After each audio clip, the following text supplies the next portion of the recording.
I'm a man who believed that I died 20 years ago, and I live like a man who is dead already. I have no fear whatsoever of anybody or anything.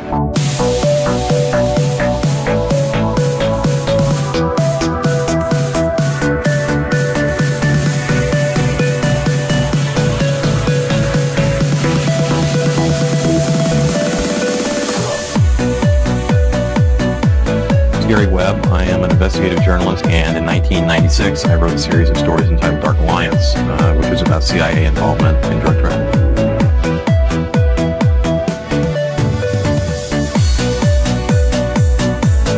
I knew a man who once said death smiles at us all. All a man can do is smile back. We're both in Skull and Bone, the secret society. It's so secret we can't talk about it. What does that mean for America? The conspiracy theorists are going to go on. I'm sure they are. I don't know. I haven't seen the rest. Number 322. I sad duty to report this afternoon that my friend and colleague, Tim Russert, collapsed and died early this afternoon. I may die in this cell tonight or in the arena tomorrow. I'm a slave. What possible difference can I make?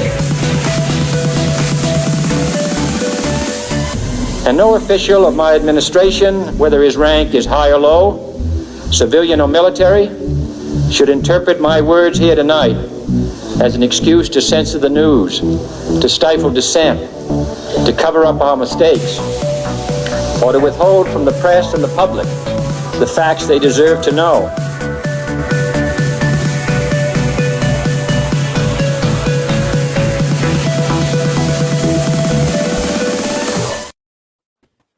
What the fuck is up? Welcome to Already Dead, your favorite weekly live stream parapolitics variety show. Oh yeah, I forgot Colin in there. We have a lot of adjectives on this bit.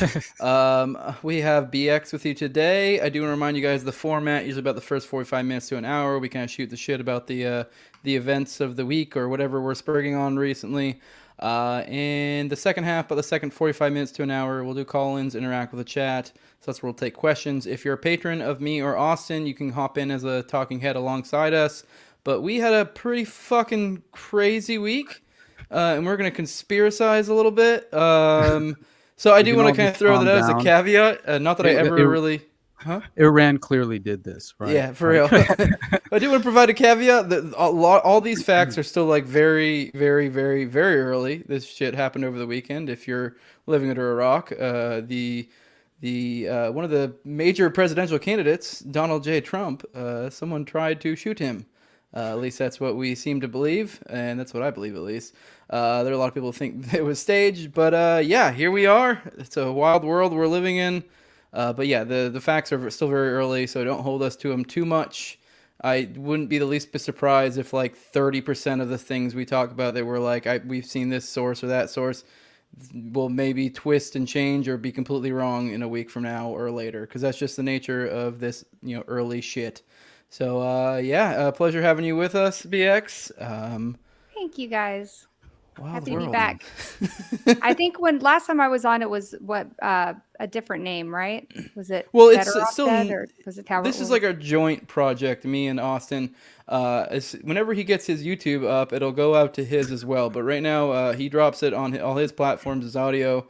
Then I put the live stream on my Rumble and YouTube. It's just our weekly show we do together, but it falls under the banners of both of our shows in a certain way. It gets sent out to all our channels. So I'm still doing No Way Jose, just on Tuesdays. I'm also doing a little Already Dead series, you could call it, within it. So here we are. Love it. Yeah.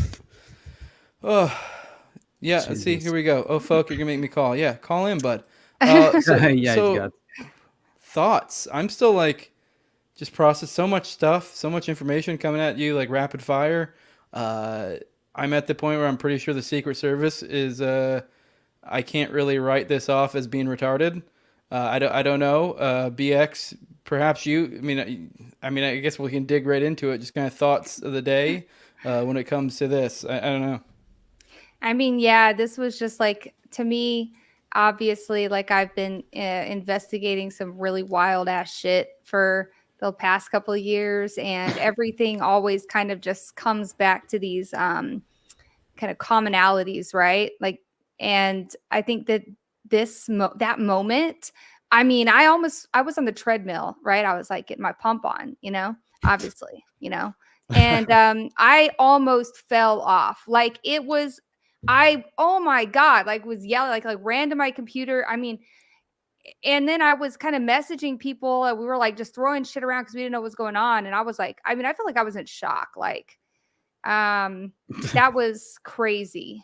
And to see him like get up like that, and then that in that perfect pose, I was like, oh, this is going to be like a historic moment. Like, but also after like the adrenaline kind of settled down, what really sunk in was we came that close to, in my opinion, I think that there would have been a lot of civil unrest if Trump had died. I think that I don't know if we could have recovered from that. And then I started thinking to myself, like, man, that's how close we are. That's how one man's life is like the difference between our country on fire or, I guess relatively not on fire. And that was just like a really black-pilling moment, I think, for me. Yeah, I tend to agree. It is, I guess now I was just thinking about it today, and part of me when this happened, I was like, oh, okay, cool. He survived. I mean, likely we'll go back to like this will simmer down. But then just kind of thinking, like, I don't know. Like, what does, because I mean, obviously, I guess it depends on who you think did this. I don't know about you guys. I mean, I guess I could probably assume Austin's on the same page with me here. I feel like you probably are, BX. I just straight up, I mean, yes, I guess it could literally just be the normal, like the stereotypical lone wolf that we get sold all the time. But I just... It's hard for me, man. Refuse to believe that unless you give me an insane amount of... Like I rule out everything because it's like that seems the least plausible. That's like almost like an Occam's razor thing. The idea that this guy, I mean, I know BXU worked in like personal protection of some sort. I mean, I was prior active duty military, and I remember talking to people who protected VIPs. That was like cops that protected VIPs there, and that was specifically what they did. And like they told me just basic stuff that like about this, and you're like, this is just such an astronomical level of fuck up that I refuse to believe that it's just like, oh, it's all the woke shit. Like, maybe, but like, don't get me wrong. I do think there is a crisis of incompetence in the government, but like there is to some degree, it's still like, all right, well, this is still the cream of the crop. Like, you don't have to be that fucking smart to feel like, hey, literally the best vantage point we should probably keep an eye on. That's the first thing that came to my mind too, was like how incompetent, right? And there's going to be an investigation. And that we'll never see that investigation probably because they'll say, oh, we can't let the tactics of the Secret Service for national security reasons. And like in the back of my mind, as much as I hate to admit that, it kind of makes sense, right? Like you don't want to expose all of the tactics that the Secret Service uses to protect the president. Like you can't do that. But in another side of my mind, I'm just like, they must be transparent with us or else we'll never believe them because we have no reason to believe them. I don't know. I kind of disagree there. I mean, I just feel like, I mean, maybe there could be certain procedures, but generally speaking, I mean, while I'm just completely talking to my ass, I'm not someone who's ever worked in protection. I mean, I feel I like don't a know lot of this stuff. Service, so. I don't think a lot of these methods are really that fucking, especially in pertaining to this. Like just a basic like protect from shooter, like what specific things could really be so confidential that you're doing? I get like things like Air Force One and how they do different tech things and this and that, whatever. But just basic like protecting someone from a shooter, I feel like that's probably if I was to take a class on like protection of like like individuals of some sort, likely VIP, this would probably be day one shit. This is like protection 101. So I don't like with any industry like that, anytime you have a massive failure like this, it's going to be the example that's used for training from here on out, and in some ways, I do think that, it's possible it was like a combination of incompetence and somebody on the inside, right?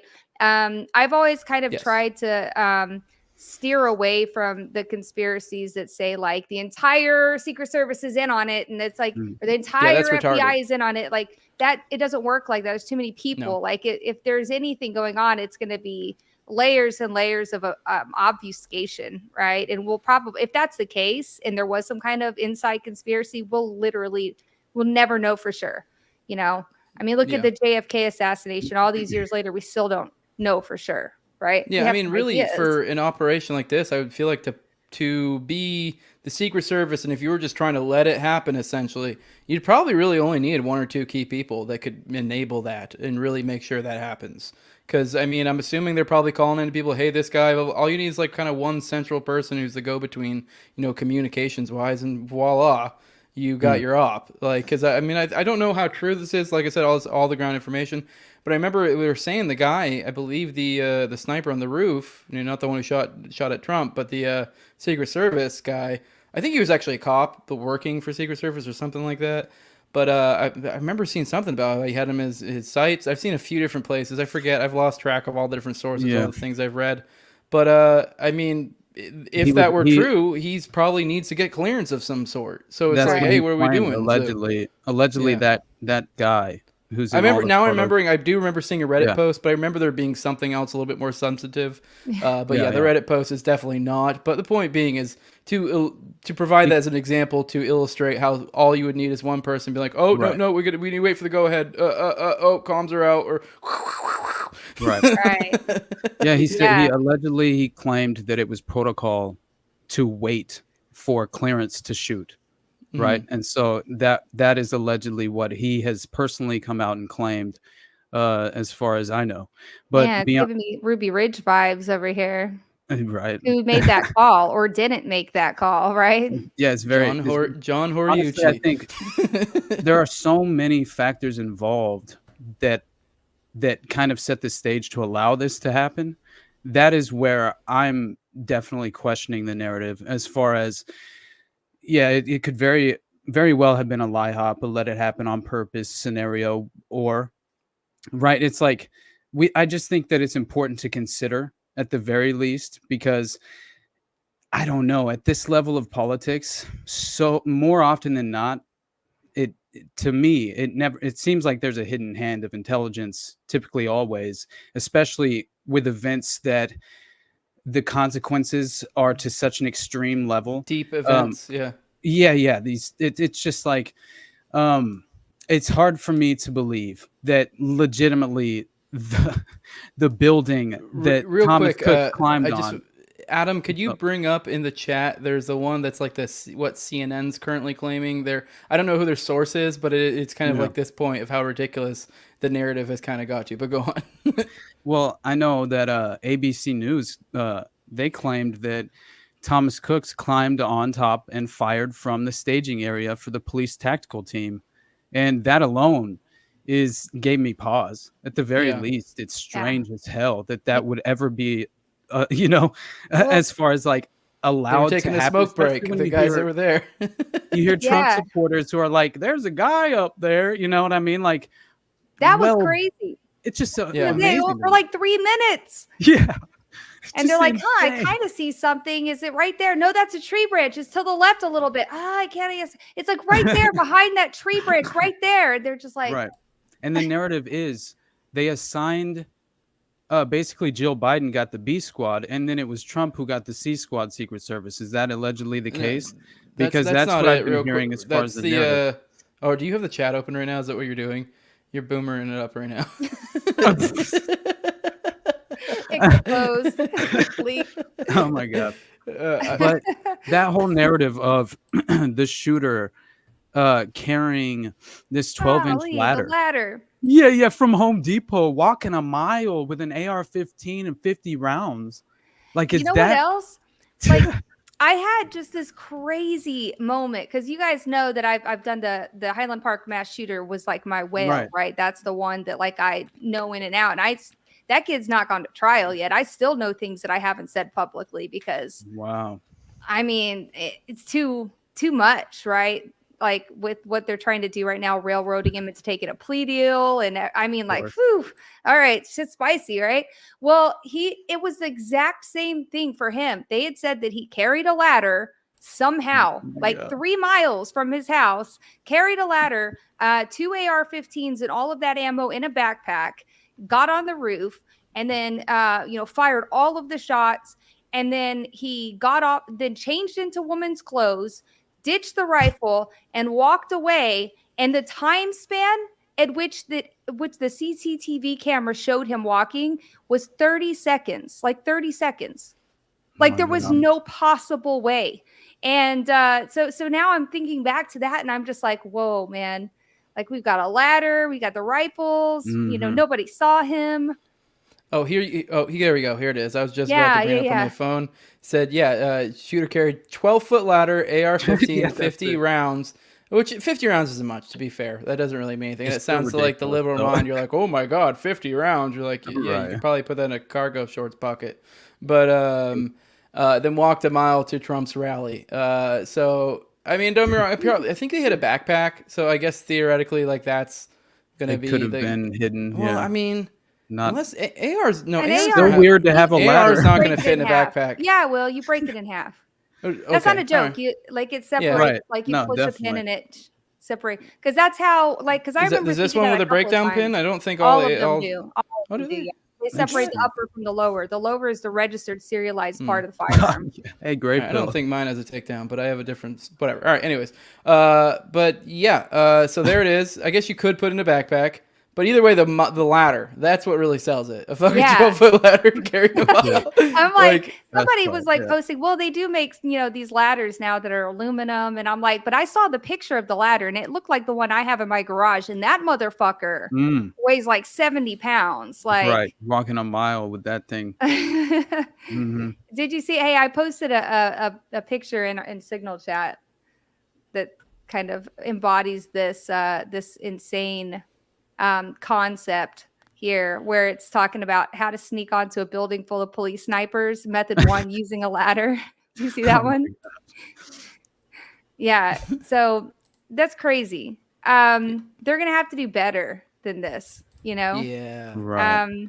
And I also find it crazy that of all the people, all the witnesses, nobody actually saw him walking or putting the ladder up there, right? That's absurd to me. And you know what happened with Cremo? If we're saying, well, wow, the parallels are crazy. Well, what happened there is that they put out these early reports that the ladder was how he got up on the roof, but it turned out there were stairs and didn't even use a ladder. So that early information, like a couple weeks later, ended up being incorrect, and they never corrected the record. So. Someone brought up in the chat the second guy that had longer hair and kind of looked like him. I know there was another name going around for a while, and I never even saw where that name was coming from. I know there was a guy who looked like Toad out there, but that was like that was some fucking, like, I think, internet joke, kind of like a Sam Hyde thing. Yeah. But there was also a guy who looked kind of like him, but with longer hair, but clearly it's not him. Like, it's a lot of conspiracy fodder. Yeah. So. Yeah, I don't know where that name, because I saw it going around, but I never saw it anywhere official. But I saw it being, but that's how everything is. So I'm like, I don't fucking know. I know this seems to be what we settled on, but it's kind of like even now I think I don't know to what, we can actually see this, like the specifics other than trust me and kind of a bloody face. I think that's kind of where we're at right now. I mean, I don't know if you have any thoughts on that. I mean, if this was a movie, I'd walk out. Yeah. Yeah. This is. I mean, yeah. I have a lot of theories.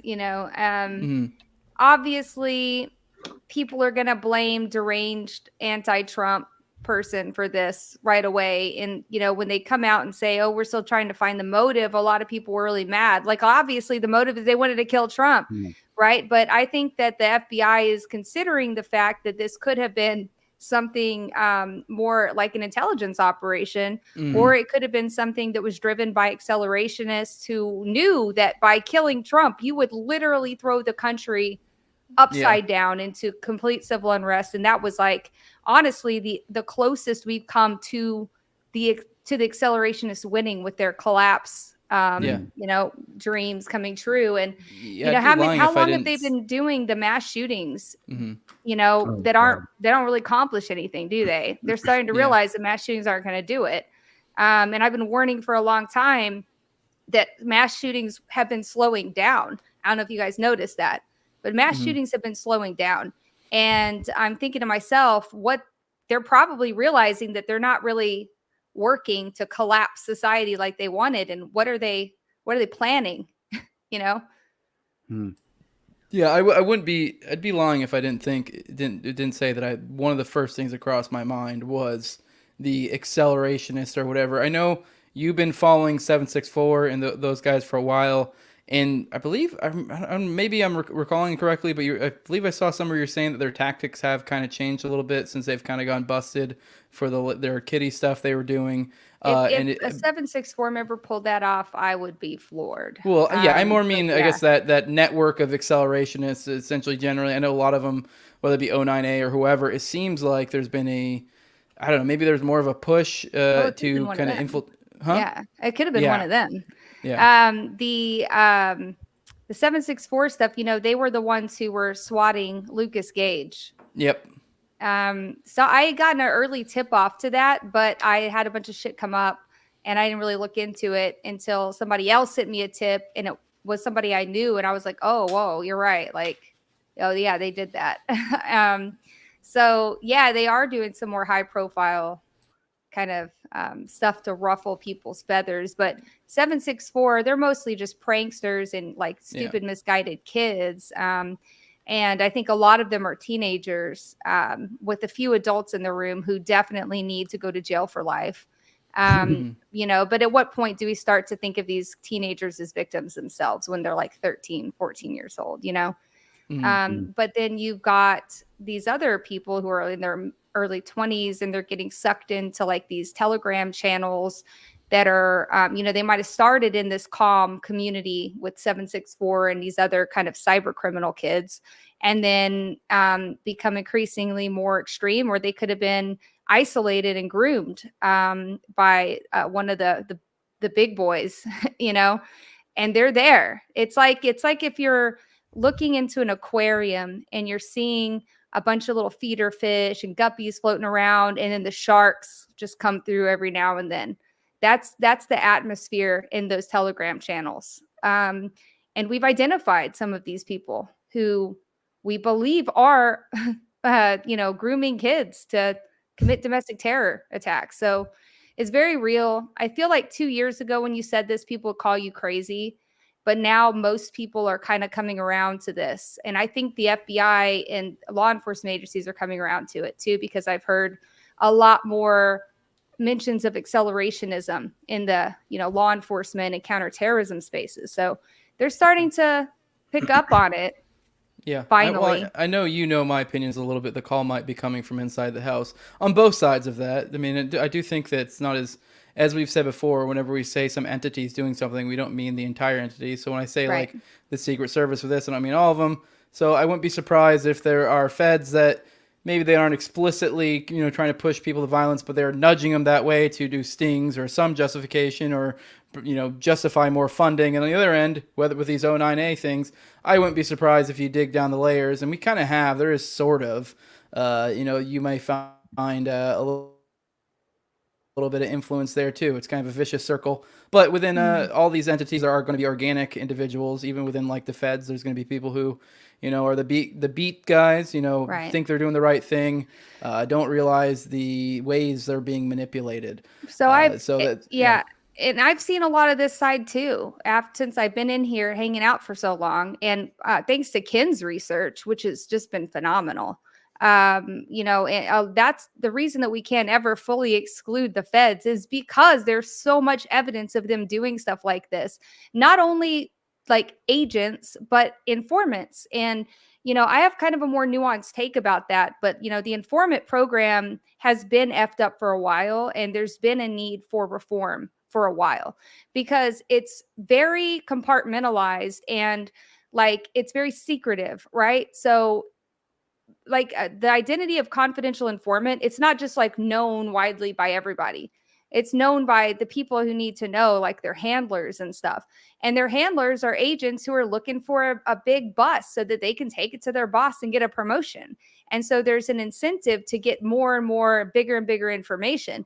So these confidential informants, the best ones are criminals, right? People who are deep in, and you can even maybe manipulate them or compromise them or pay them to give you information. But the problem is that when those guys keep committing crimes, their handler is inclined to look the other way because, he's relying on that information. He doesn't want to lose his lead. So there's a lot of corruption in that confidential informant program.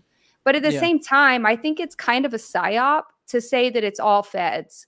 And the reason I say it's a psyop is because I've noticed that when you see one of these things happening, like I'll put out a video, right? A deep dive of some kind of mass shooting or something.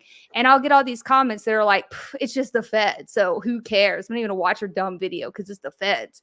And it's like this, it stops you from looking deeper and trying to figure more things out because you just throw up your hands and go, oh, it's just the feds, right? But I think what we found is that there's, like you said, layers to it, right? Intelligence agencies from all over the world. I still don't think that America is its own worst enemy. I think that we still have a lot worse enemies out there.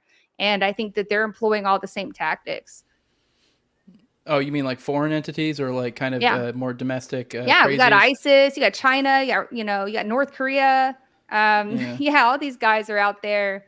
Why wouldn't they be doing the same things, pushing for a collapse of the U.S. from inside? Yeah, that's fair. I mean, I guess, to some extent. I mean, I know when they dug deep into the Russian stuff, I don't know your take on that. It seemed to be that stuff is a little bit overblown, but there is truth to it as well. I mean, obviously every country's doing it to each other. We're just kind of the everybody. We're just kind of the biggest dick on the block. So, the ones that I've been chasing are Eastern European neo-Nazis, Ukrainian even, who don't like Trump. Those guys are accelerationists and they want to see they're not like you think, oh, Ukraine's our allies, but there's like factions of extremists out there who aren't pro-America. Like they want the West to fall for their own personal reasons in their own countries. Yeah, so we're just talking Gladio essentially. Yeah. I mean, whether you want to say it's coordinated or not. Okay, because we have the chat being like, I think BX is a Fed. Yeah. Like, no, I mean, like you'd still say like that's okay. No, we're just going to a bigger intelligence agency. Yeah, no, we're not talking about like it. And I'm not giving the FBI or any federal agencies like leniency here. Like I do believe like in some of the situations where Ken has showed us unequivocally that it is the Feds. Like without a doubt, they are doing certain things like that. But I think that to close our minds off to the possibility of something else is a mistake because personally, I have seen this other layer and these other people who don't appear to be Feds. And they're, somebody in chat says Azov. And yes, that's a real thing. And the people who, adhere to Azov, even here in the States are real. Yeah, but then you see how the connections, and it seems to be some sort of global, not necessarily not a singular entity, but a bunch of groups that have similar incentives working together, and you can string those together and call that, conveniently Gladio or whatever you want, because even Gladio had elements of the church, the Vatican had elements of organized crime.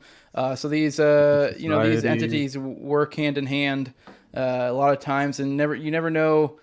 Like who specifically is the one who has the most incentive, who's really making the call on these things. But yeah, I guess I get what you mean where it's not necessarily, I guess you could say it's CIA incorporated, on a global level, essentially something like that, or even something bigger than that. I think a lot of times they've called them the Enterprise. I think that's what in Whitney Cummings' book she called them. I've heard it referred to that other places as well, where they call it, that's the way that people try to understand it is if you want to kind of look at it from a big picture, kind of connect the dots type way. I would dedefinitely look towards the CIA before I looked at the FBI for sure. Oh yeah, for sure. I know a lot of people want to because I talk about OKC a lot. Everyone wants to be like, a lot of people seem to lean into that like, oh, I think that they did it, and like my opinion is I think they were doing PACON, and I've said, and I'm not going to try to explain it. I've done a lot of talks on this my show, so you guys can go check that out elsewhere. But I think that it likely may have got infiltrated by some sort of other op. So I mean, if you have like an FBI op that's their job is like to do stings or to kind of push people a certain way or whatever, but they're not actually trying to instigate legit crime. All it takes is one, as we were saying before with like the example of the Secret Service, it takes like one person. You insert one or two people in this op, and now it's live. The going theory is that there were, actually it's not even a theory. There very clearly were two Ryder trucks, but one of the theories is that on the day of they swapped the Ryder trucks because one of the Ryder trucks probably had some sort of like tracking thing on it, and then that way they sent them on a wild goose chase while they went to a different place because there's been a lot of murmurs from different entities or different individuals that they thought that it was going to be the courthouse that was going to be hit at an hour when no one would be there. And so they probably would likely stop it, and even if somehow they didn't stop it, no one would be there anyways. And then they swapped looks like they may or may not have swapped the trucks, pulled a little switcheroo and did it during normal hours. And so like, how did that happen? Clearly someone changed some plans somewhere. Yeah. Yeah. I mean, when we forgot to mention that he had the bomb building materials in his car. You mentioned the truck, and now I'm thinking of like, this is such a formula, right? This is not just some disgruntled person who got like, this is the formula. He had a remote like detonation device in his pocket, right? Isn't that also part of the report? I don't know. Like, to me, I honestly I need to see more details clearly, but I got significant vibes of like James Holmes and Stephen Paddock in a way, honestly, just to a certain extent. Based on the physiognomy check. Brother, I'm just being honest. Like, when his parents are like legitimate therapists, since like 2002, both of them were like verified counselors. Really? This guy? Oh yeah, 100%. Like, there's the report I read today that basically Mary Elizabeth Crooks and Matthew Bryan Crooks of Bethel Park, Pennsylvania, are licensed as professional counselors according to the Pennsylvania Department of State Licensing System Verification Service. And the rapists, exactly. So that my instinctual reaction was James Holmes, There's always something like that. That's another part of the formula. I can't handle it because then I'm getting all these DMs and I'm talking to buddies about they're hitting me with all these different lines of interest and the idea that really all we can track down is that he had a Discord. At this point, he has largely been a ghost, and most of his socials have been completely scrubbed. And so that is, and the FBI is currently saying they can't break his phone because it's too like such high tech encryption. All the hallmarks, my friend. Right? I mean, I'm just saying pattern recognition is real, and when you notice the playbook, you have to consider it, and you have to at the very least acknowledge it. Yeah. And I'm in no way saying, like, speaking in certain terms as if I have the answers and I've concluded that this is what the op was. But I think it's important to at least, entertain the idea, and 100% it's up to people like us to consider it out loud. Otherwise, I think if you're at least attempting to be objective, then I think that good intentions matter more than anything. And all that I think is that how many times can I'm going to learn from my past research, and I'm going to remain skeptical, and I'm not going to fall into the partisan trap and play the Trump savior syndrome, which is just as real as Trump derangement syndrome. And I'm under no illusion. I'm not going to delude myself into believing that one individual can rise to prominence and save all of mankind from this. That's how we got QAnon. Let's not. 100%, man. Please. Which, by the way, apparently QAnon made a post predicting the shooting. Yeah, I saw it. Allegedly, which is just so A bunch funny of to cute me, man. people were retweeting my Jade Parker story today. I don't know who retweeted it in that circle, but I was like, oh God, please. To be fair, with the Q drops, they dropped a bunch of those, right? They'd be dropping all the fucking time. So Well, it's when you like, flood the Yeah, it landscape, does. it's Yeah, hard it's not to normal. be right. yeah. sometimes. So it's kind of the idea when people look at, like, say something like Revelation, and they're like, oh my God, look, China Right. is the whore of Babylon or whatever. And you're like, Mhm. yeah, but you're just like interpreting these things. Like, and like if you say enough crazy things, so enough it's people like will interpret it one mentalism, way. Yeah. right? Like mentalism, where the people go to the crowd and they predict things about the audience members. It's like a parlor trick. Definitely. Yeah, and but people aren't going to see the misses. They're going to see the ones that are like, oh my Exactly. God, Yeah. look at that. Yeah. Which, I don't know, maybe Q's onto something. I mean, I guess, don't be wrong, you always end up seeing some shit like, oh my God, they predicted this.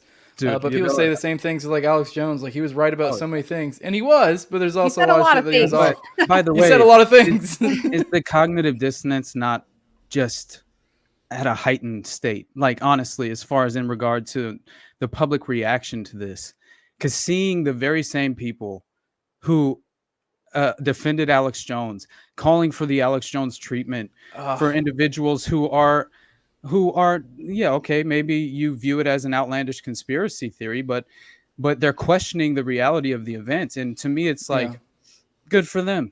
You know, it's like, I'm not know gonna lie. it's Immediately usually right part off of the bat, yeah. I was like, my first thought. I mean, as schizo as it was, because the first thing I usually do is who benefits from this the most, and I was like, Oh, 100%. is there? My first thing was like, is there any way Trump could have done it? Just to run it through my head. Not saying I conclude that or anything. It was just one of my first thoughts, and like. I mean, at first, it's kind of like, what information do we know? I don't think so. That seems like too many factors to control to be able to pull that off. Because, I mean, obviously, I feel like I'm pretty sure someone died. I So know, it's like, right? Yeah. so, and like, I guess you could People say, get so I mad know at everyone you. goes, oh, you're being ridiculous about like, oh, they had a sniper that shot that good. If it was fake, that wouldn't be the case. It would be some sort of fake blood or something. But it's like, but then you'd have to like off some of the crowd. It's just too many factors. I saw It's too the many video, factors. bro, and it was pretty awful to watch. I know, The yeah, family it's- screaming. Yes, and, it's too many pretty- that was factors. brutal. It would be. It would No, be way I too also much. think it's at the very least it's interesting to entertain, like, how would they get away with this op if it was entirely staged? And then also, what was the end result they were hoping to achieve? And I was just kind of like playing out different scenarios in my mind, and so just again, when it all first happened, before any details were out, before I knew someone had died, like, I will be 100% honest. I felt like Dave McGowan in the middle of the Boston Marathon when I saw just merely like, and by the way, if you haven't researched the Boston Marathon and you haven't been exposed to his approach and perspective on what happened and potentially happened that day, I mean, we're talking, blood squibs, fake prosthetics, right? Like, we're talking legitimately like crisis actors that are working with the DHS and things of that nature, which clearly, say whatever you want about that. But I do think that at the very least, I've always loved Dave McGowan's work. And so the first thing I noticed was the strange way Trump touched his ear, went down and looked like dropped something on the podium, and then went back down to the ground. And it's like, look, I can see how people would be under the impression, and especially if they had some sort of incentive to believe it to be fake, whether that's ideologically driven or whatever the case may be.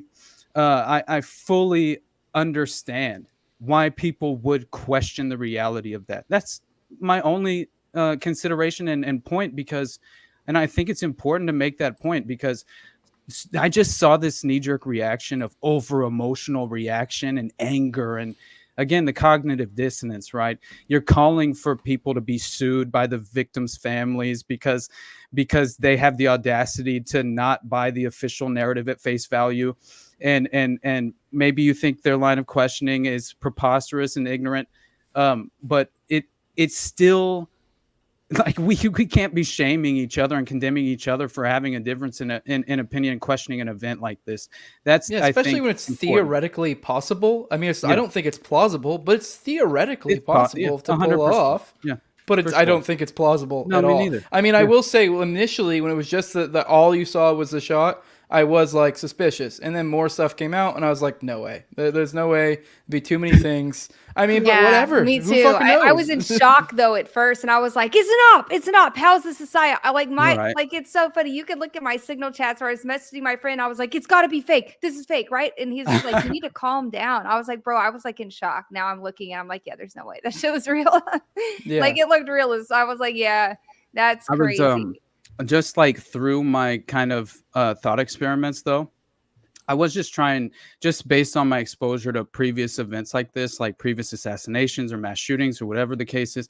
I was just kind of considering how would they get away with this, and what if the end result was in favor of Trump, was to run it as a false flag in order to bolster his reelection, whatever the case, to give him a blank check. That's what immediately came to me too, but. Right. And everyone acts like Israel hates him, but he always talks like the biggest Israel thing, and that would be like the move. He reinvigorates faith in the nation. He comes back, all Israel. And then, but while being like, he probably would, leave Ukraine. That way he can have that win. So I could just see their conservatives, all the improvements they've made over the past 4 to 8 years, and kind of being a little bit not as shitty. And now he comes in, and especially he was the guy who pushed the bump stock thing, and he just got shot. I don't know how he's going to be now. Like, is he going to be fucking? I mean, like on the plus side, he might come back like with a vengeance against the feds. But I mean, I'm not too. I mean, even after all the shit he did, they did to him, he was promising a fucking big ass FBI building before this. So like, I mean, and obviously he's probably not thinking the FBI did it. So it's like, I don't know. I guess from a realistic political perspective, I'm like, what is he really gonna do? Like, I mean, he's not. I don't think he's gonna be the great white savior everyone thinks he's gonna be. No, not at all. Especially JD Vance. Come on, bro. I mean, are you serious? That's just. And I just to me, like, come on. He's over here ratcheting up tensions immediately, like calling for dropping bombs and shit. I mean, it's just to me. And then also, what was that ridiculous that Jewish guy serenading him at the RNC was just hilarious. Oh, apparently that was from something else. It was from okay. Yeah, there was a few things that are like a lot of crazy psyop disinformation. Right, so much going on right now. Yeah, like it's the Jews thing that's the number one, and then there's the women thing. Like the anti-women, like there's all these fake. Yeah, those are the two you got to watch out for. Yeah, she can't even holster her weapon. Those are heavy influence ops. So whoever's behind them is like. Oh yeah, for sure. By the way, to that point, there is this hilarious. By the way, that was a joke. I was saying you have to watch for the Jews and the women. That was a joke, guys. you guys all missed it, but go on. I didn't hear it, dude. But it's hilarious because. There's this report by the ADL that all these users and I have seen a couple of the posts on Telegram and X claimed that the shooter Crooks was seen wearing a Kabbalah bracelet, right? A red string and a recognizable symbol of Jewish mysticism movement. And at the time of the shooting, and allegedly. Others accused the Secret Service sniper, who they say hesitated before shooting the would-be assassin, of wearing the very same bracelet. So I just thought that's a hilarious angle because it involves the Kabbalah and the Jewish esoteric occult, basically. But it's just hilarious to me. That Highland Park shooter stuff too. I just remember this. I have no idea if it's true or not, but it went viral, so it must be true.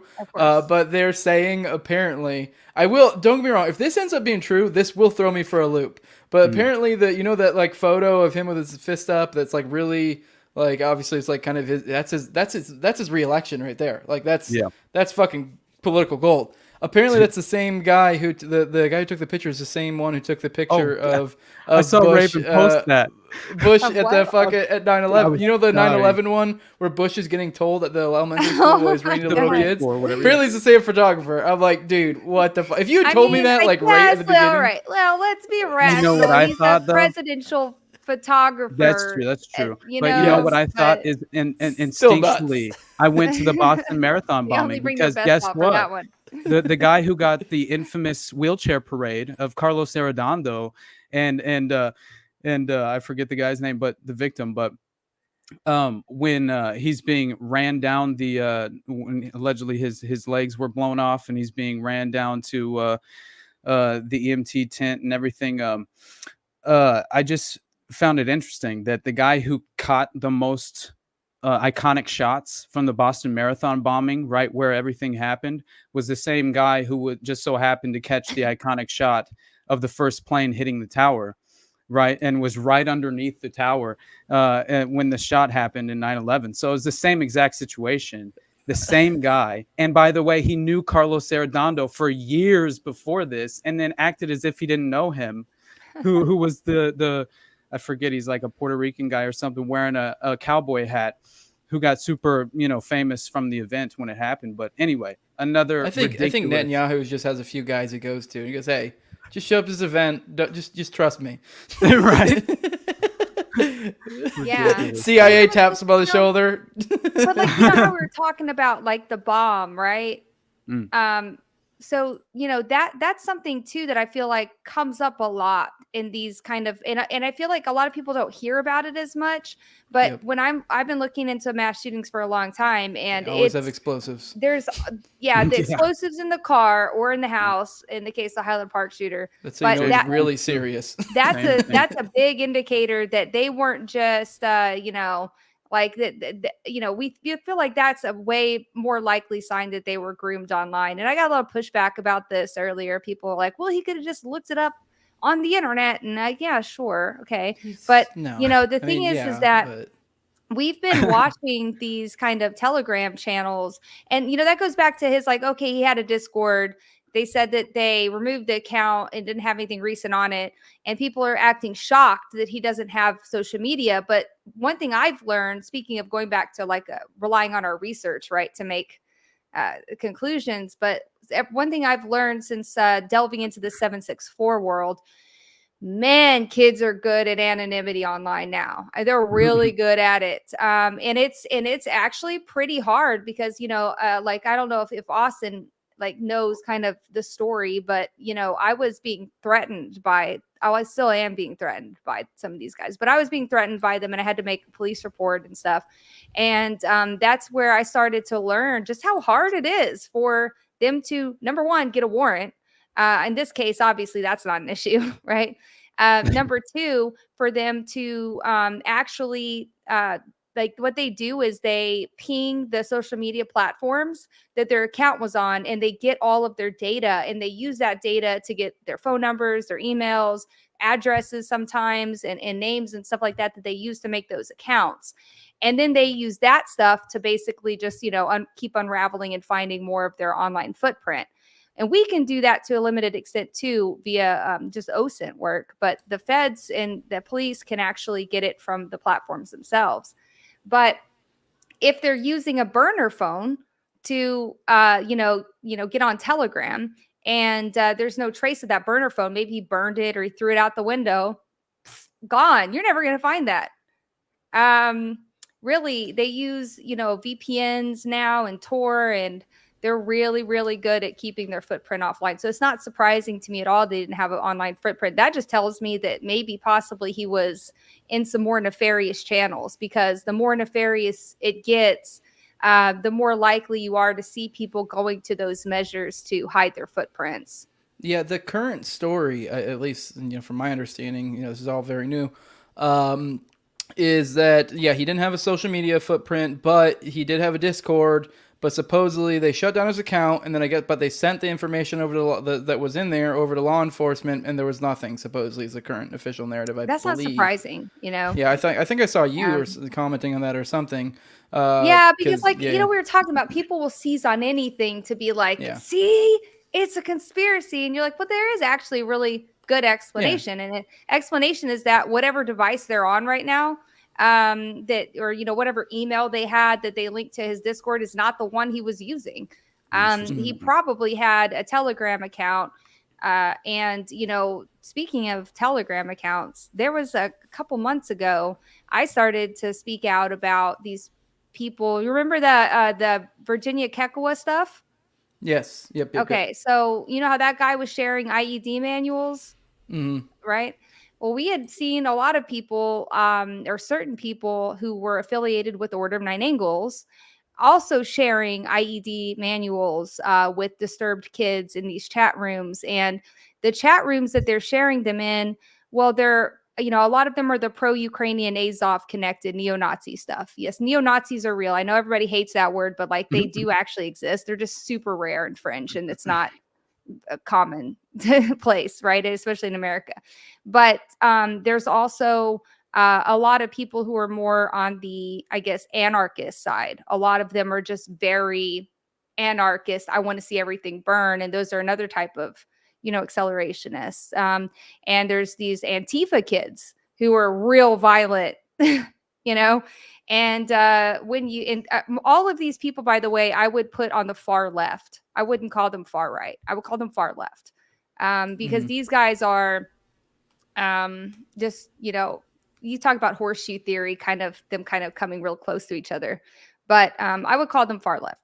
And these Telegram channels, these Nazi type. Sorry, I didn't mean to cut you off, but to add to your point, I've seen some of these Nazi types, and they are usually weirdly kind of lefty, like very.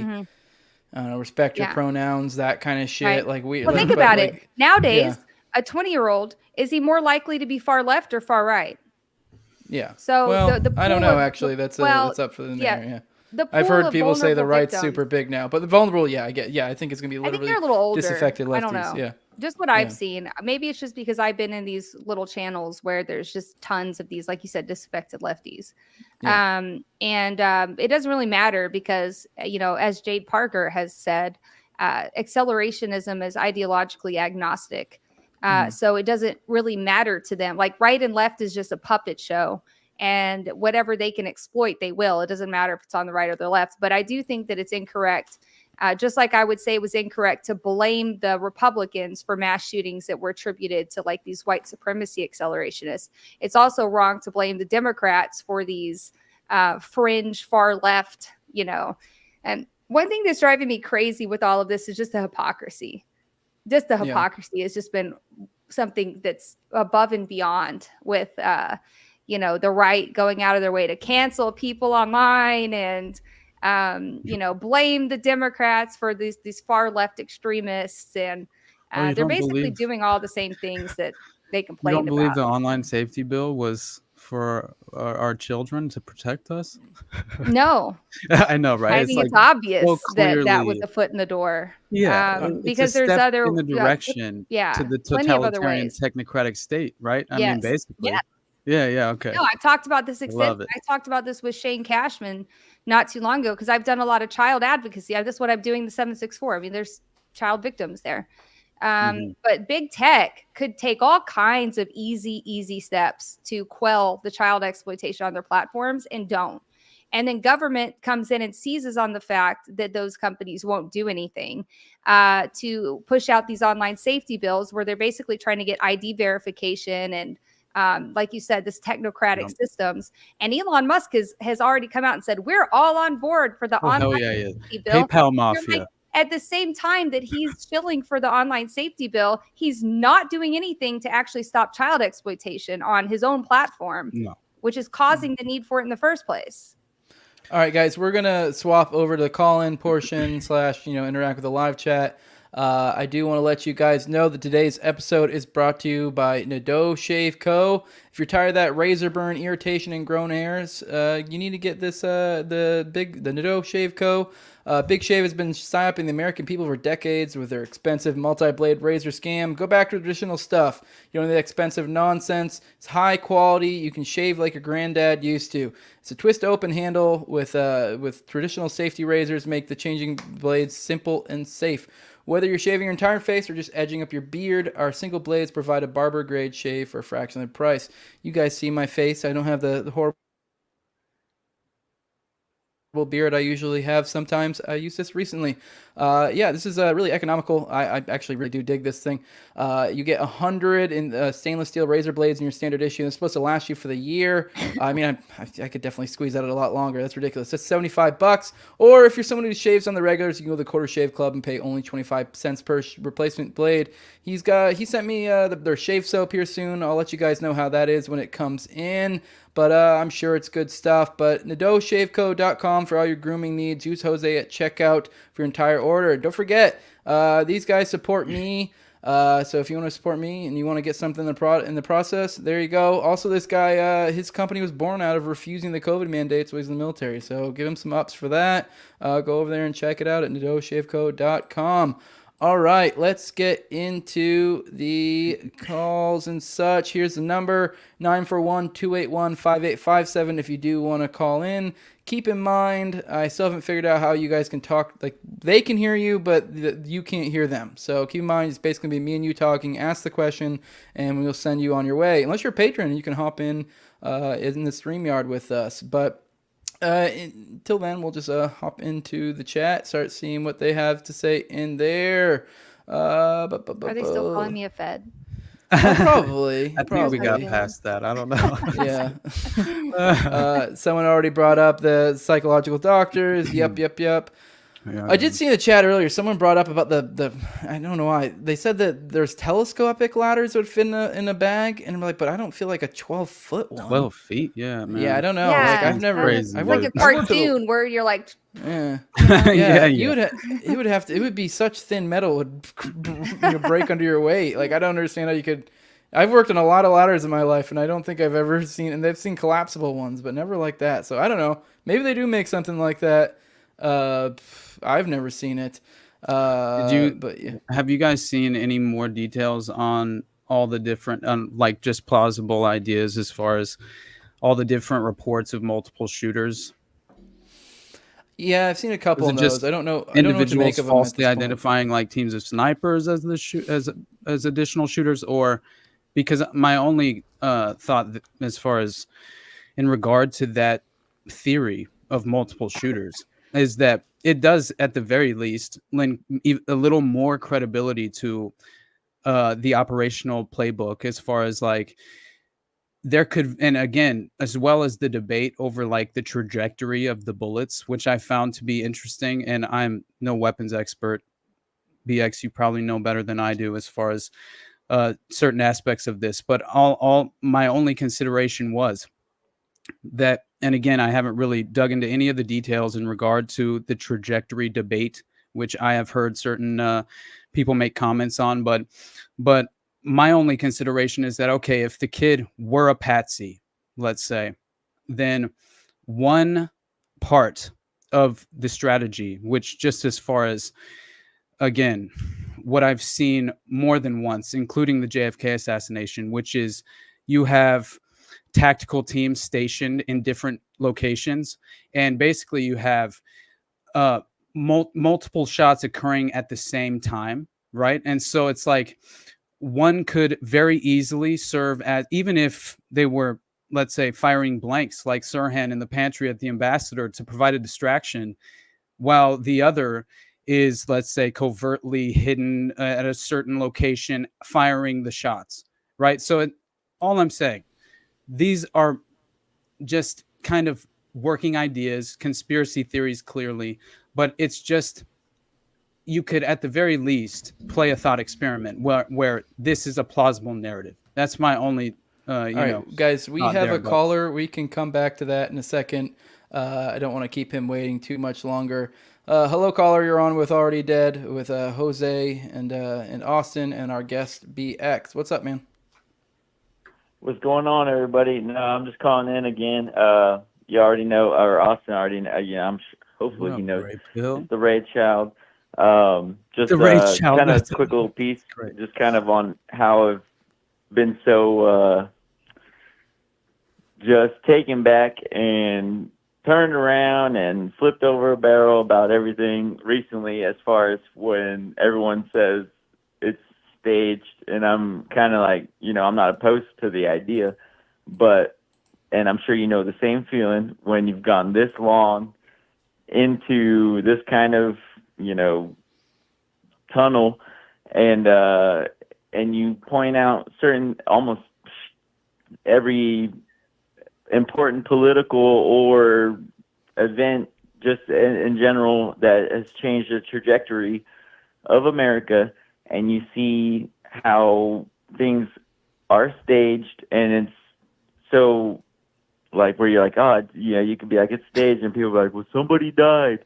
And it's like, yeah, okay, I understand people died. That doesn't mean it wasn't an entire stage setup. I'm not saying this one it has its potential as far as the attempted assassination on Trump, because the pieces are there. It's like any other thing where they let something go on for so long, or someone's yelling out, look, this, they're pointing out things and no one reacts right away as you think they should. But that goes to how we watch movies, and we think everything's like, oh, it should be boom, boom, bat. And, and then you spout this truth or not for so long, and everyone calls you mother shit for the longest time. And then all of a sudden, now those people are coming around and be like, this is stage. Look, blah, blah, blah. But you can't even, once you be like, okay, so what do you think about this, or what do you think about that? The things you've been calling me some kind of batshit loon for the last 20 years till 9/11, and it gets worse. I mean, when it comes to any kind of shooting, it gets a little rough around the edges. But like, basically, what I'm saying is like, okay, you're so close, but you are only pigeonholing yourself to this one scenario, and for better or for worse, it's like, which they probably will not go further into it as far as looking into other situations that are, hand quotes, allegedly staged, which, you can see how we'd get to that assumption. And yeah, I'm just saying how like crazy, which I guess you think I don't know what this past weekend would have brought to Americans. I don't know if I doubt it was going to bring us together, but you think we can come together in this one situation where it comes like, maybe they're willing to do a lot of things for their greater good, regardless of the lives of us Americans, or just people in general, to get what they need to get. And you could, I've been, and I'm sure you all feel the same way, or I'm not speaking for y'all, but I'm just saying in general, of how the things we've seen, the things we research, and you see like, wow, all these lives lost for what? And then now they're just saying it like it's the new TikTok trend, but they're never gonna fucking take their head out of their ass to see the rest of, the bigger picture, and all come around to see like, holy shit, we have bigger problems than each other. And I'll leave it at that. It's just kind of what has been bugging the shit out of me for the last couple of days, where it's like, Well, that's been okay, bugging you that can shit say out of me this for is years, something man. staged, but everything I've said for the last 15 plus 20 plus years, I'm the fucking psychopath. And so just one of those things just look that's at been everybody bugging me. fighting And, each other. and plus, I love the show. My son's in the room. He's fucking listening to me on the TV right now. He's probably wondering what the fuck's happening. But I went to the back room to talk, so I didn't hear myself. No, man. Hey, love the show. Love Silverstein. You already know it. The Wraith Shout's holding it down for the underground. And that's just my piece. Well, and that, man, God bless y'all. Let's go. All right, you as well. Was there a question in there or no? Let's bring it around. Hopefully they all. Fuck, I doubt they'll come around and see the truth, but they're so close. They're so close. But maybe one day we'll all see that there's bigger demons than their neighbors. Amen, and we're all to that. hoping we get to the same common ground. Well, I appreciate you calling in, man. I don't think. Hey, appreciate y'all. But all right, you have a good one. Hey, y'all too. Thank y'all. All right, bye. Later, brother. I don't think there was a question in there, but yeah. I agree. I mean, yeah. Oh, like, shit. I already got another one. You guys riff for a second. Word. Yeah, I get where he's coming from as far Yeah. as like it kind of like we're all attacking each other instead of yeah, looking deeper. Yeah. it's a perfect That's the goal. tie-in to the cognitive dissonance that I referred to earlier, basically just because I'm seeing it just thoroughly affecting both sides of the political spectrum as far as the culture war, the cultural divide. And I mean, honestly, you have one side, like their knee-jerk reaction is wishing that the shooter didn't miss and legitimately like verbalizing that. And then you have the other side who's viscerally over emotional and upset that you would ever even imagine questioning the reality of the event. And they're labeling people as conspiracy theorists and shaming and condemning them for doing so. But it's just like, in the end, right? Like, all that happened was further entrenchment on both sides of the spectrum. That's all. Just they're more and more entrenched into their ideological prison, their blinders fully, falling over their eyes. So therefore, it's once again, the moment you question their political ideology, you become their enemy. And so I've realized that I don't play the tribal politics partisan game, right? I don't fall into the trap and therefore find myself surrounded by enemies very often. And I try my best. You have the right, and I have the right attacking me right now because I quote tweeted "Libs of TikTok," and now I'm like, oh, you're like, my things are just like blowing up. I had to mute it. All right, guys, earlier the left was attacking me, so it's. But we got the caller in here. You're on with Already Dead with Jose and Austin and our guest BX. What's up? What's up, dude? This is Grayfield. What's your boy up, Jules. Julian? What's up, guys? What's up? First off, I just wanted to say, killer fucking show tonight. Y'all never disappoint. BX, you're killing it. Yeah, man. I can't help but think that, and this is just my like schizo conspiracy mind, of course, but like that this is in some way pointing us towards this Antichrist agenda that the elites have planned, that they've been planning for years and years, you could say even decades or centuries. But yeah, it's just a lot of stuff is real weird. You know, you got misinformation everywhere. You got theories of multiple shooters. And also, what the fuck was up with the fire hose? Did y'all see the truck with the hose that sprayed? What? No. Okay, so to the right of the bleachers, there was, I guess, a tractor, and it had some kind of hose on it. And it's like right as the shooting happened. You can find the video on X probably. I don't know. I think maybe Stu Peters posted it. I don't know where I saw it. But immediately after the shooting, this truck sprays like the whole side of the bleachers, all the people with water.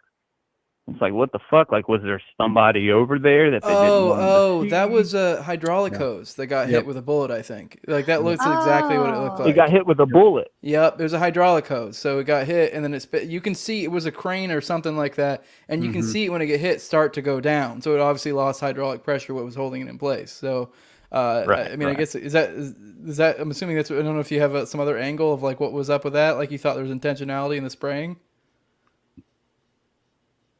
Yeah, man, that shit is all right, that's the best explanation to me. I mean, I guess it could be a hose that someone sprayed people with for some fucking reason. I'm pretty sure that like it looked like it was attached to some sort of crane or something, or like a high reach, what you used to do maintenance on high up spots. And then it hit it, and then it then went down. So which would correlate with a hydraulic hose being taken out. I feel you. Well, yeah, dude. I mean. Well, even if this was a false flag or whatever you may call it, it's unfortunate that one guy had to lose his life. Yeah. The guy sitting in the bleachers. So, God bless him and his family. Sucks, man. I mean, like I said, if it was some kind of psyop or false flag, then this always happens. People's lives are always sacrificed or jeopardized in some way to fulfill an agenda. So, also, last thing, I don't know if y'all saw, there was a theory of another shooter or something, had long hair, kind of looked like the guy, but it was like they were blaming it. And again, this is a theory, but that they were blaming it on this Crooks dude, but it was really this like left wing guy.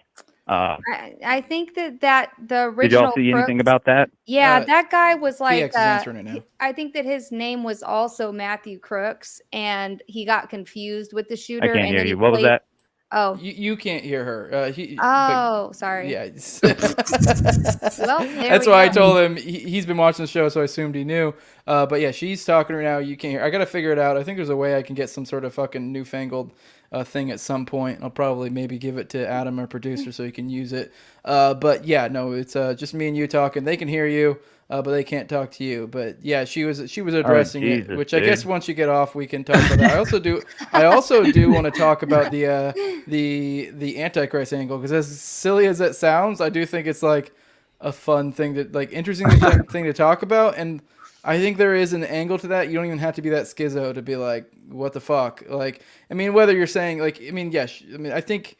Maybe you could say you are if you're saying that was intentionally for that reason, but if you're like, this may fall in place, because I wouldn't be the least bit surprised if between the Jews that believe in their prophecies, and then the Christians that believe in their prophecies, these things match up a lot. So I wouldn't be surprised if between those two groups, a lot of people start seeing these patterns and going, whoa, look at this. Because I mean, this is such a crazy movie moment.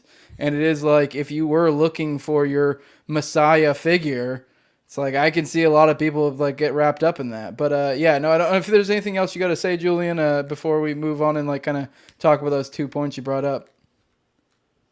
No, man, that Antichrist thing is pretty crazy, especially when you read the Revelations chapter, and it talks about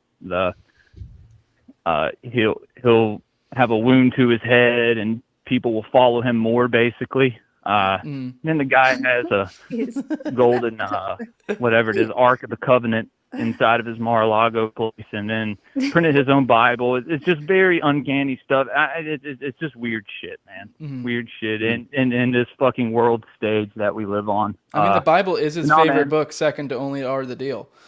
Right. I'm pretty sure he actually said that at Liberty University when his first go around, which was insane. but sorry, don't mean to cut you off. Man. No, thank y'all for taking my call, dude, and it's great talking to y'all. Love y'all, and thank y'all for everything you do, man. I appreciate it. Love you, brother. Yeah, I'm sure I'll end up on your show sometime here soon, guys. Go check out Great Build.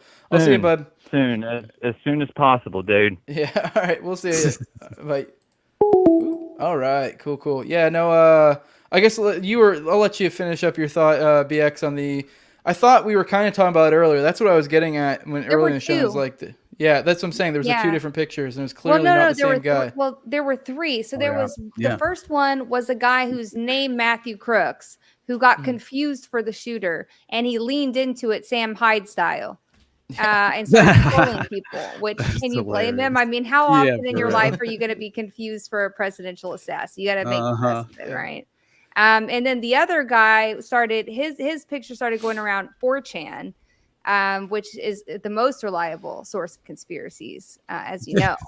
And the guy was like a guy who'd been protesting and arrested for protesting at Trump rallies before, but it was very obvious it wasn't the same guy because he had like gauged ears. And the shooter who was dead, you could very clearly see his earlobes were not gauged. I saw somebody make the argument that it looked like he could have allegedly had like the surgery Yeah, after. I it heard got some wild. They bullshit were like, about that. yeah, Yeah. he had corrective surgery to get Yeah. rid of it so that they It was could very pass it clearly off. not the same guy. Yeah, Yeah, dude.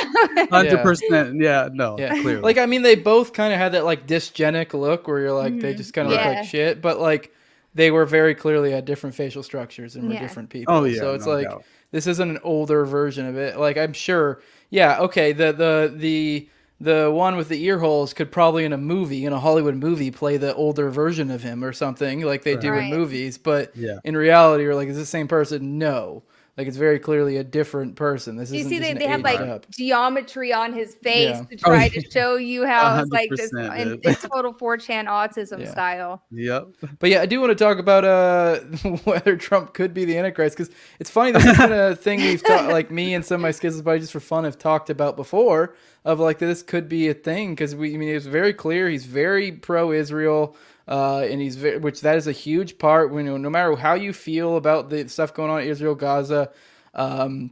If you understand biblical prophecy, when it comes to the Jews, a lot of it is tied up in getting the Temple of the Mount back or whatever, and then kind of getting the land back. That's a lot of that plays into it. So there is some credence to this guy, and then on the Christian side of things, people will love him for doing helping out Israel. I mean, that's a huge part in it. And I'm not trying to go full like full neo-Nazi or whatever the fuck, like, oh, it's all about Israel. But if you look at the Judaic religions and like they're like, especially the way they're interpreted today's and their prophecies, a lot of it does always get interpreted as being tied up with Israel, and like that's part of Christianity's narrative of the coming, because that's also part of Christianity's prophecies that essentially they'll rebuild the temple, which is part of the same thing. That's where the Jewish prophecies and Christian prophecies overlap.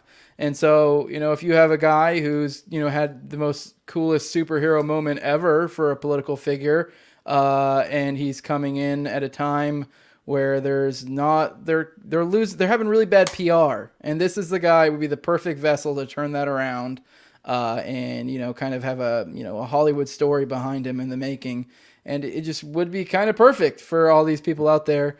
And it's this weird thing where a lot of Christians, it's almost like they try to fulfill the prophecy. So even if they were like, oh, he's the Antichrist doing these things, they just kind of be like, oh, but it's fulfilling prophecy, So it's like, whatever. Well, I mean, they may not necessarily support it explicitly, but at the very least they're kind of like, we're not going to try and stop this. Like, we want to all go to heaven, right? Like, 100%. No, so and it sounds crazy, but I remember having these conversations with my parents when I was a Christian kid when I was little with the first Iraq War, and they were interpreting it that way. And the current things going on now are way more on the nose than it was back then, like with prophecy. So it's like, I mean, or at least the way that they interpret it. Because I mean, I can get in the weeds. I'm not religious, but I can get in the weeds, and I'm of the opinion that the way they interpret Israel in the Bible is not the way that Israel is interpreted now. So I think even by Christian doctrine, they're misinterpreting things. I think it's like more of a people than it is and actually, Jesus interpreted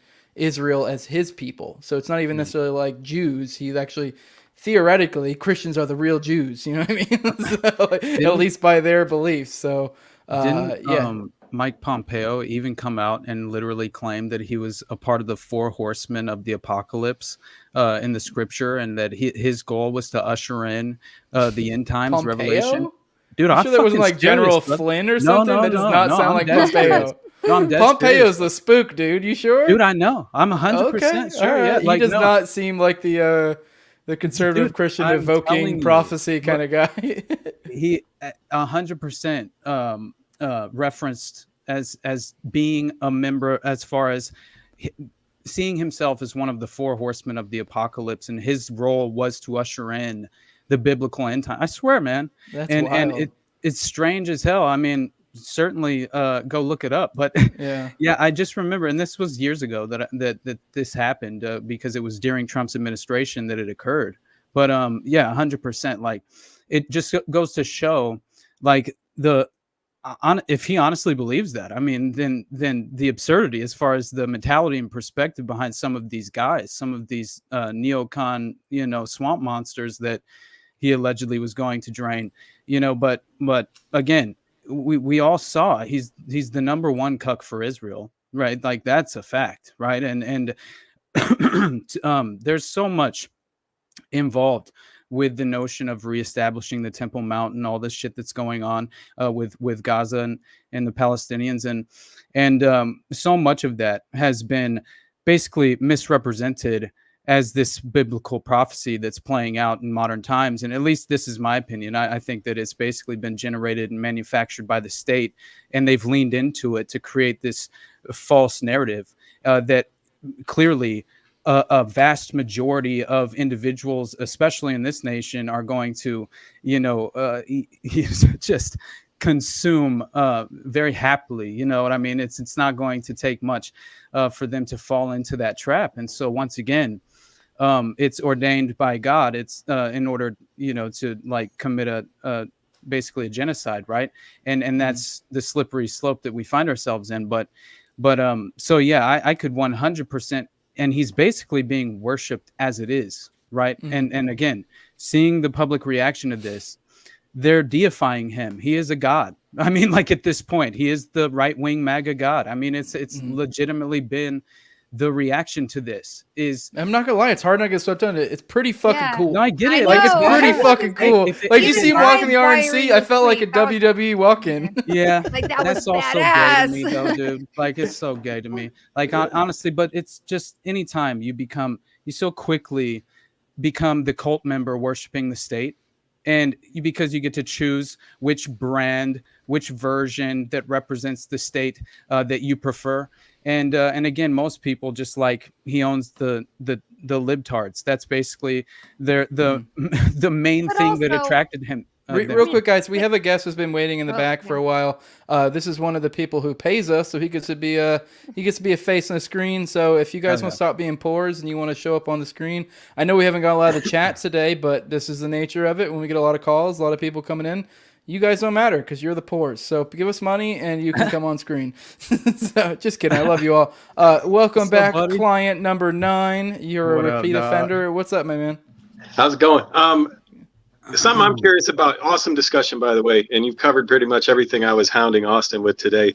One thing I noticed, though, and I'm curious your thoughts, is how it's become fashionable among like mainstream voices like Patrick Bet-David, and I saw Tim Kennedy had a thing. All these people who are kind of like back to blue, and everybody does, and now they're like these fucking DEI hires, and they're like just trashing. Like I'm not trying to defend like the feds or the Secret Service reaction or anything, but it just seems weird that like people with really big platforms are just dunking on like all the same concepts they stuck up for about 5 days ago. It's kind of interesting. And then you mentioned it earlier about the like Trump's becoming, it's almost like a religion. Well, the previous religion was kind of like the DEI thing, so it's almost like competing religions, or at least euphemisms for it. And I'm curious your thoughts on that. And then I'll get out of your hair. But yeah, everybody should become a patron. Pay these dudes.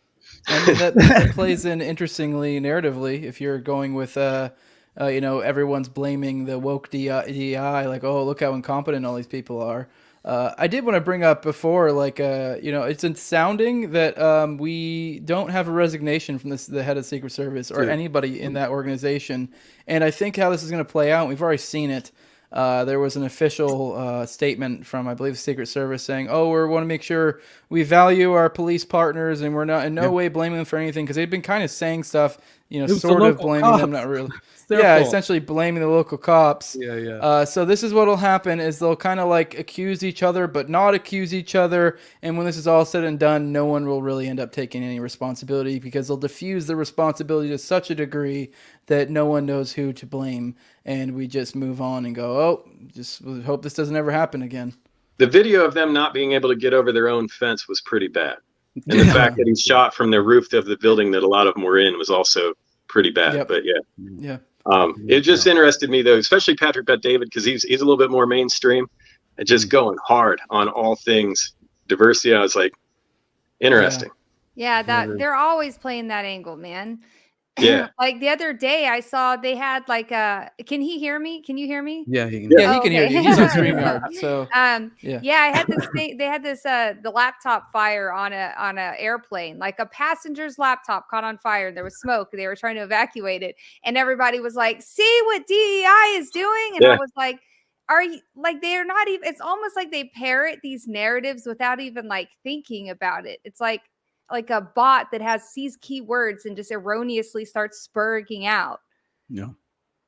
Yeah, because if the dude who didn't shoot till after the shooter got off 5 shots was a female to male trans, like we over. They're getting good, yeah. Right.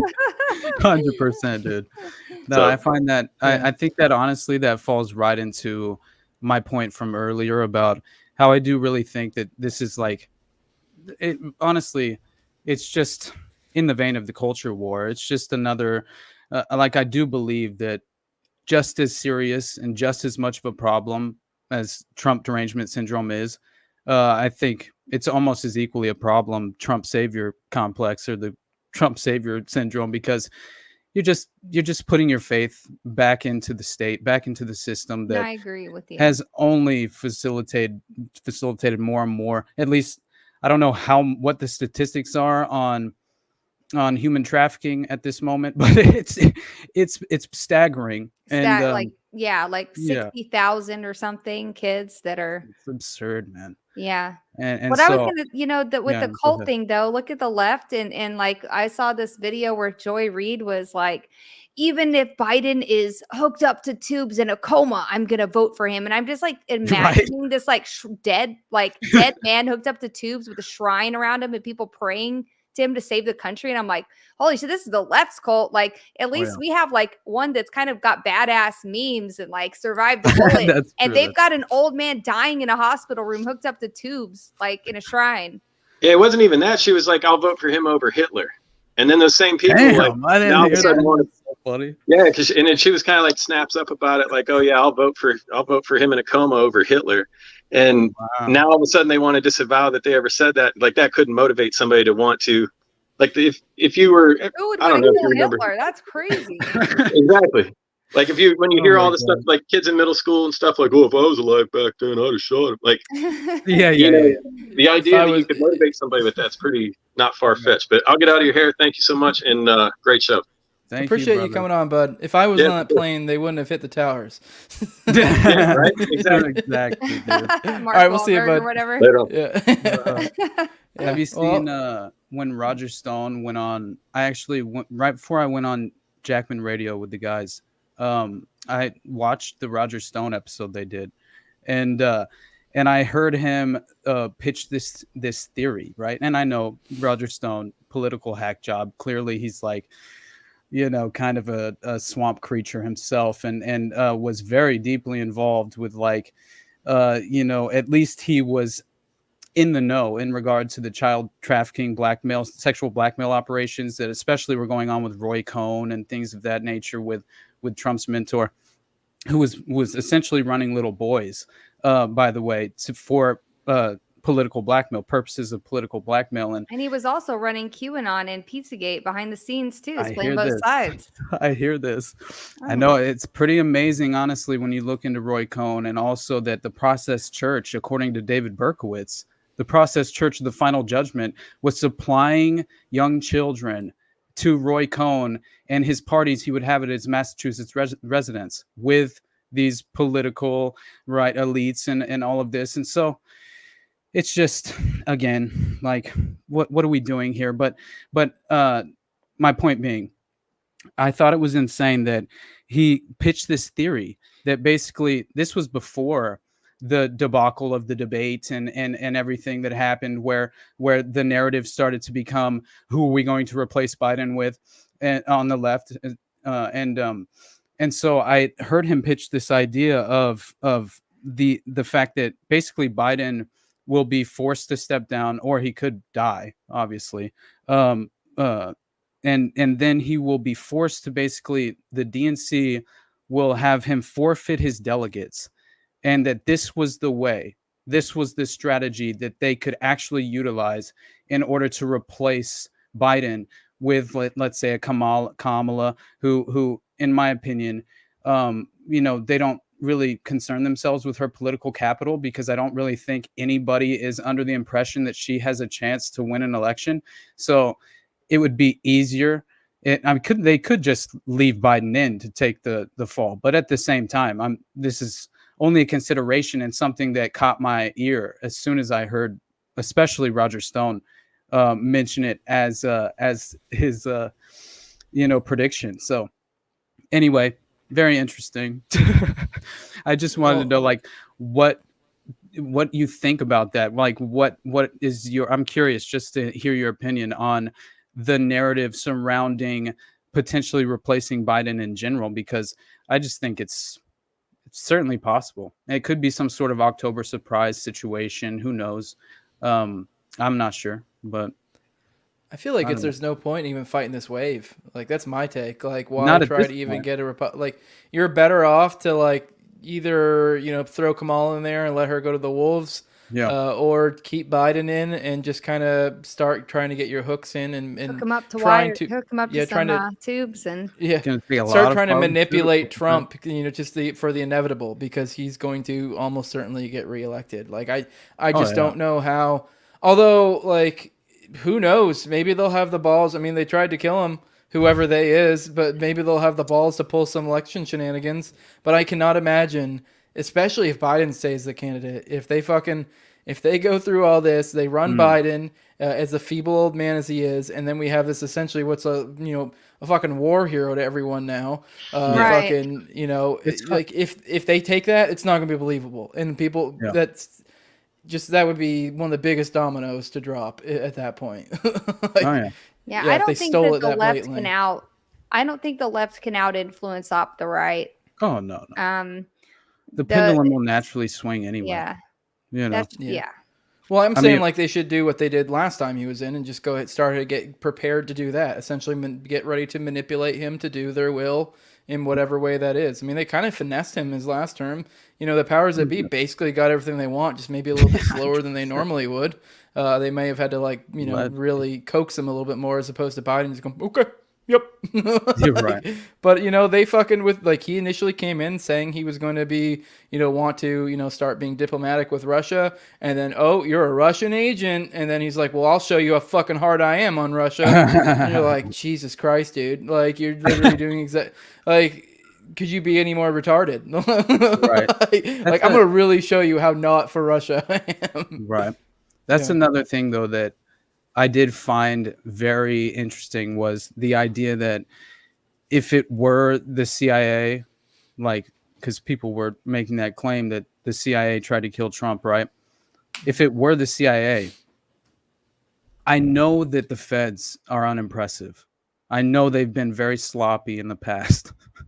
I also know that I have just read about too many CIA operations and covert operations where they intended it to be sloppy by design, because there were we're covering in Watergate right now, Jose, you have all these moving parts, all these different incentives and motivations at play.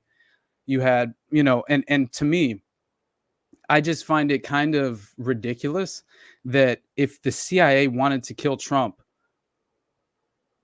it feels like they would kill Trump. It's just very hard for me to.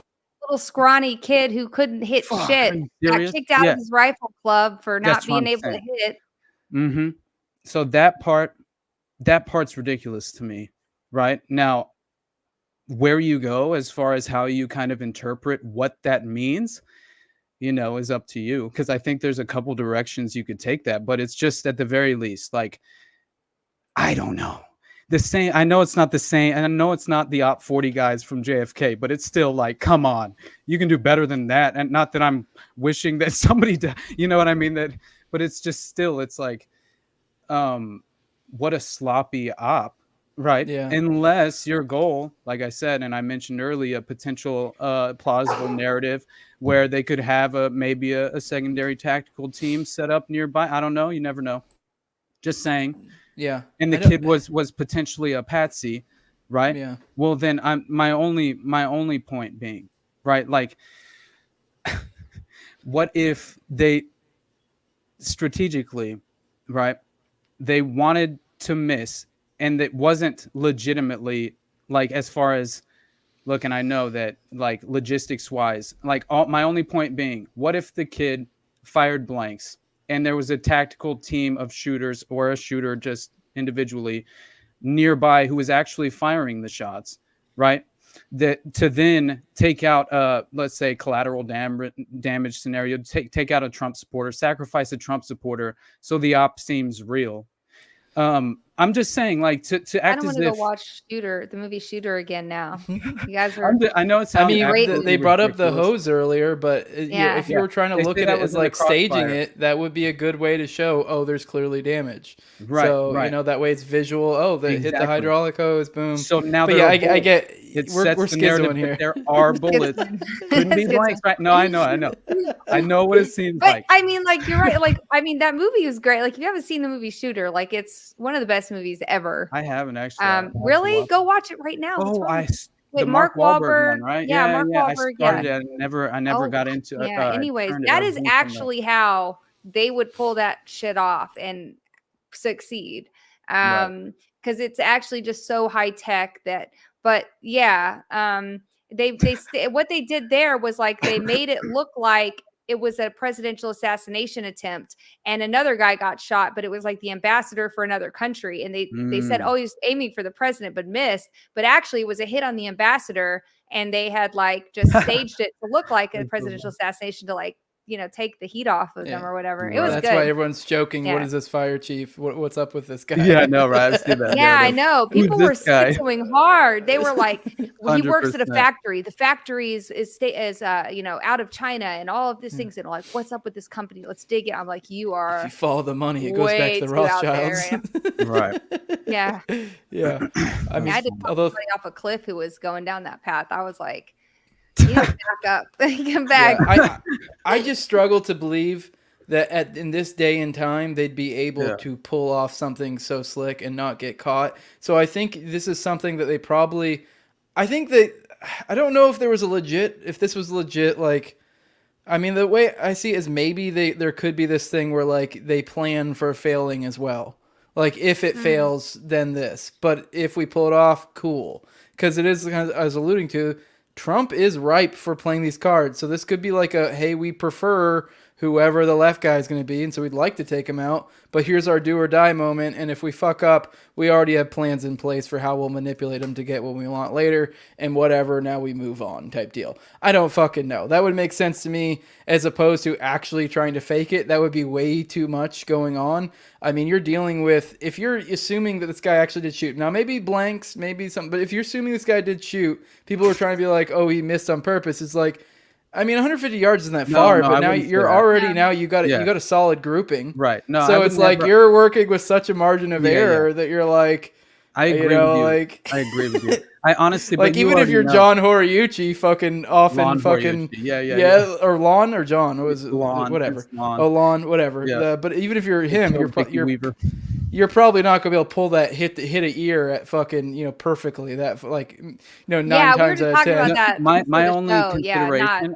You've heard me talk about Dr. Robert Duncan and the modern Manchurian and using actual Neuralink style brain chips as a strategy as well, beyond post-hypnotic suggestion. And basically they've modernized and have even more sophisticated MK Ultra techniques that are possible at least, that they could utilize at any time operationally.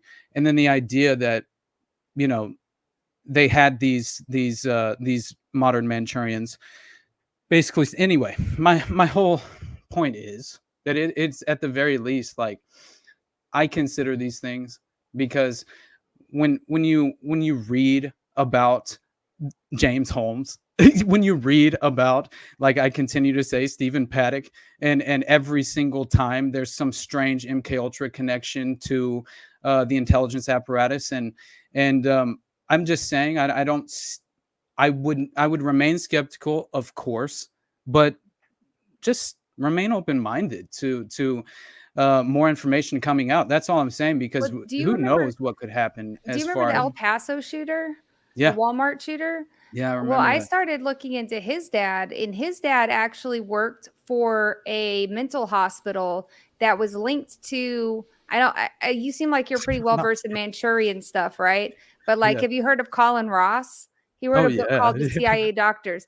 The El Paso shooter's dad worked at a mental hospital at the Colin Ross Institute. Oh my A god. brain, and that guy is doing false memory implantation to like get out multiple personalities and like creating multiple personalities. There's entire subreddits CID. dedicated to this guy who is like that's a amazing. fascinating figure. You could either love him or hate him. Wasn't it Adam Lanza and James Holmes' dads were both involved in the LIBOR scandal? Yeah, the LIBOR scandal. The what Get scandal? the fuck out of here. That's just the craziest The narrative what? of all Which time. one? The It's LIBOR scandal? scandal. It basically was like, so LIBOR is like, it was really just a huge scam to control global interest rates in a way, like in global asset markets and all of this. Yeah, Octopus style shit. 100%. Yeah. And by the way, it was like, this comes from investigative journalist Kenneth Shorthen Jr., who wrote a story in the Examiner with the title "LIBOR Scandal Link." So the fathers of two mass murderers, Lanza and Holmes, were set to testify, he explains, in the wake of the mass murders that took place in Newtown, Connecticut on December 14th.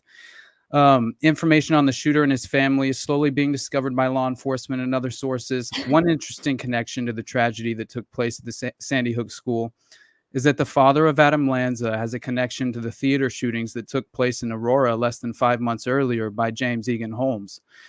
Both fathers of the shooters were allegedly expected to testify in the LIBOR scandal that rocked the world of high finance in June. The father of Newtown, Connecticut school shooter Adam Lanza is Peter Lanza, who's a VP and tax director at GE Financial. The father of Aurora, Colorado movie theater shooter James Holmes is Robert Holmes, the lead scientist for the credit score company FICO, also heavily involved with DARPA. His grandpa's like deep in military intelligence, like super fucked up. And so both men were set to testify before the U.S. Senate in the ongoing LIBOR scandal, which is the London Interbank Offered Rate, known as LIBOR, and is the average interest rate at which banks can borrow from each other. 16 international banks have been implicated in this ongoing scandal, accused of rigging contracts worth trillions of dollars. I mean, this reads like the modern day version of the weird scenes from Inside the Canyon, Fucking right? It does, right? It's just so crazy when you get into the detail. I remember still when we were looking into that Kyle Spitz 764 stuff, and that just kept getting crazier and crazier and crazier. And then we find out that his mom works for Lockheed Martin. What the fuck? That's the guy that groped his mom on like a live stream, his dead right? mom worked for Lockheed Martin. And the dad threatened Ken Silva by saying that he had a top secret security clearance and would like get a PR firm to like go after him if he talked. Oh, he'll probably get David Gleddy. What is happening right now? Like I'm just that blew my mind because I was in the middle. I was at the ground floor where I was like the primary drop on that.